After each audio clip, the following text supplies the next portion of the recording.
睇完個感受係咩？嗱，我哋頭先睇咗咧，就係覺得係好 fans 角度，亦都好有情懷，同埋嗰份感情好重嘅。我自己睇打係滴晒淚啦，哎呀因為我自己嘅故事咁噶嘛，即係我都係收好多嗰啲 fans 嘅信， Yes 即係都會流眼淚有感覺，同埋一個咁細個已經跟我嘅 fans 喎，嗯，即係好有感覺㗎。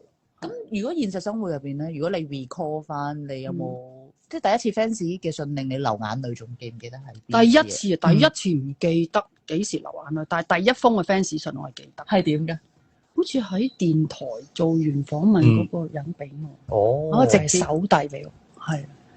跟住我回覆佢嘅時候，我話你係我第一封嘅，哇！係啊佢真係，但係嗰人已經冇跟我啦，你又點發現嘅咧？係咯，冇見到佢咯，佢可能有買演我唔知佢去咗邊㗎啦，秘密去睇咁樣嘅應該。長大咗啦。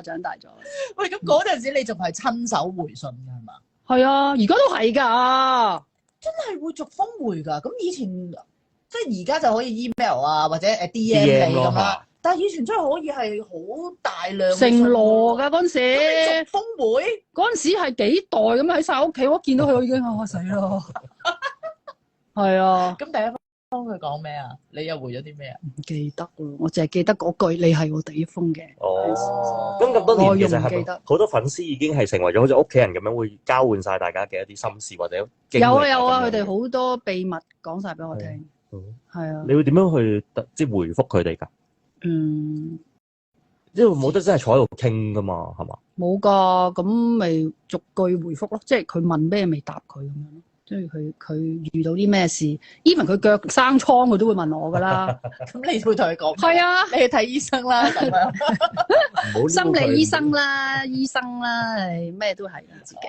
但係佢哋都會同你分享一啲可能感情事啊，或者佢哋遇到一啲唔開心嘅嘢。咁你通常扮演嘅角色係都會俾一啲意見，或者係主動教佢哋點做啊，定係點樣？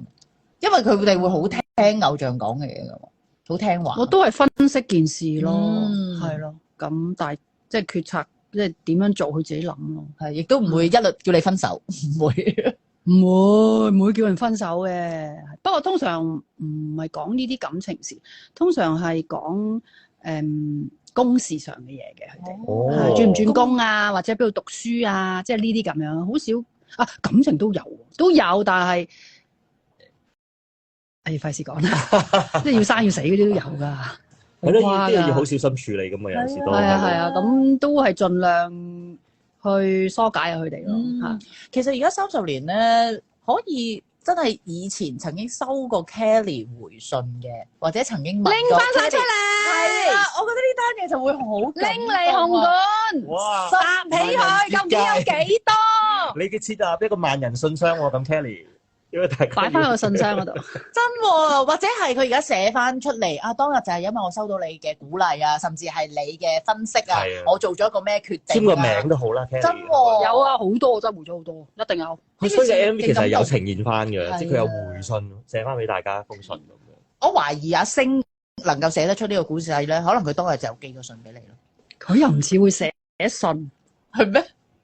嗰陣我咪講俾你知佢嗰啲嘢。我唔知啊，但係如果佢有寫俾我哋有回嘅，即係我收到我哋會有回。唔係就係呢啲啊？唔係。嗱，總之個 MV 咧就今晚9點睇到啦。咁我哋咧1點新聞過後咧，繼續有陳慧琳喺度睇下 IG 上面咧，大家有啲咩希望問到 Kelly 啦。